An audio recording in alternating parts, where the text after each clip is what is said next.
Good morning. I hope that you're having a great day already. One of the great stories of the Old Testament, and I'm kind of excited about telling you about it, is found in Esther. And in Esther chapter 7, that's our lectionary text today.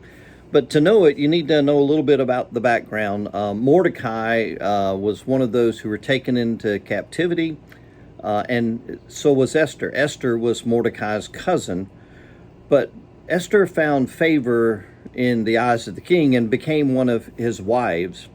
Mordecai, on the other hand, ran into a conflict because Haman, who is the villain in the story, sets it up so that if you don't bow down to the king, then you're going to be executed. And so Mordecai, being a good Jew, would not bow down to any other than God, and so he was scheduled for execution. Esther was afraid to go to the king and ask for his life, because if you were to go to the king, even if you were his wife, without being summoned, then it could mean your death. So Mordecai encouraged her to go to the king, and she took great courage to do that. And as she goes to the king, and they are at this festival, the king again, for a second time in the story, asks Esther what she wants of anything, and it will be granted. And so Esther is in this great position of power. It's amazing to think of the power that she had, the power over life and death. And so she tells the king that her people were sold into slavery and had been destroyed and killed and were to be annihilated. And the king says, "Tell me who did this." And Haman, who is with her and them at the feast, is sitting right there. And Esther says, "It is Haman that is the wicked foe and the enemy." And so Haman was terrified. And then one of the eunuchs in attendance, he says, "Well, look, there are the gallows that Haman created to hang Mordecai on."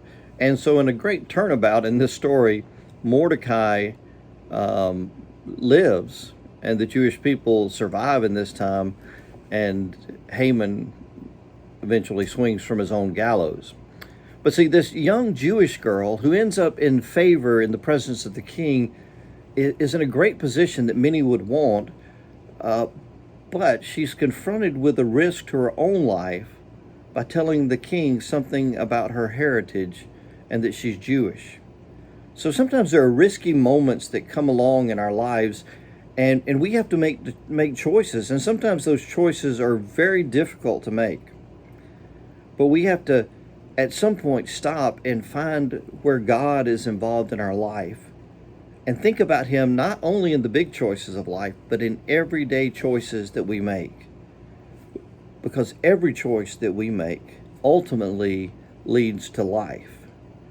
Esther's meant it in a very literal way, but ours does too, as the choices we make have something to do with our life, both presently and eternally, and can also influence the lives of others for now and for an eternity in heaven with Christ. God bless you and have a great day today.